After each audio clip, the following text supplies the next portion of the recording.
Magandang araw mga kababos. Narito ang latest news ngayon sa PBA. RJ Abarientos pinagalitan ni Coach Tim Cone. Rain or shine key player aalis na after ng PBA 50th season. At San Miguel Beermen may import na para sa Governor's Cup.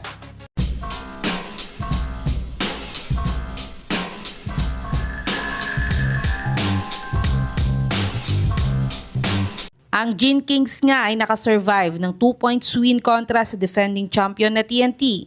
Salamat nga sa game-winning shot ni Kabayan Brownlee kaya sila nanalo sa larong ito. Pero may isa pang ang hero sa larong ito para sa Hinebra at ito nga ay si RJ Abarientos. Ngunit ayon nga sa kanya, pinagalitan nga daw siya ni Coach Tim Cone dahil nga sa depensa niya kay ng Batak na 2 straight possession. Kaya kailangan nga daw niyang mag-improve pa ang laro niya sa depensa. Dahil lahat daw sila ay professional at lahat daw kasi sila ay nagtatrabaho kaya't kailangan niyang matuto dito. Kayo mga kababos, ano ba ang makakailangan pang ma-improve ni Abarientos sa laro niya para maging next phase ng Gin Kings? I-comment nyo na po yan sa baba. Dumako naman tayo sa balitang paalis na daw ang isang key player ng Rain or Shine after ng PBA 50th season. Na-short na naman nga ang Rain or Shine ngayong conference dahil hanggang semifinals lang ulit ang narating nila ngayong Commissioner's Cup. Hindi na nga ito masama dahil underman naman ang Rain or Shine ngayong conference dahil sa dami ng players nilang na-injury. Ngunit ayon nga sa legit source na to ay may offer nga daw ang team captain ng Rain or Shine na si Gian Mamuyak sa Japan B-League. At dagdag ng source na to ay $10,000 a month o 600,000 pesos a month nga daw ang offer sa kanya ng Japan team na to. Pero halos doble nga ito sa current salary niya sa Rain or Shine ngayon na 360,000 pesos a month contract. At ang risk pa nga nito ay maaari siyang maban sa PBA ng 3 years kung tatanggapin niya ang offer sa kanya next JBL season.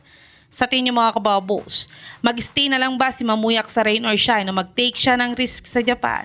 I-comment nyo na po yan sa baba. Tumungo naman tayo sa balitang may import na daw ang San Miguel Beermen para sa Governor's Cup.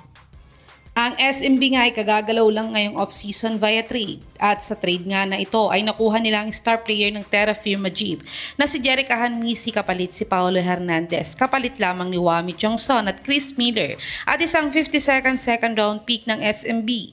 Madami nga ang nagsasabing lopsided nga daw ang trade na to dahil 20 points per game player nga si Ahanmisi sa dalawang sunod na conference para sa Terra Firma Jeep.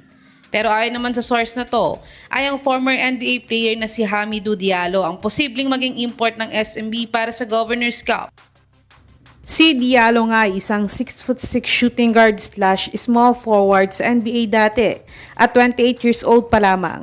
Pero siya nga ay nag-i-import na din sa mga overseas leagues ngayon dahil free agent nga siya ngayon sa NBA.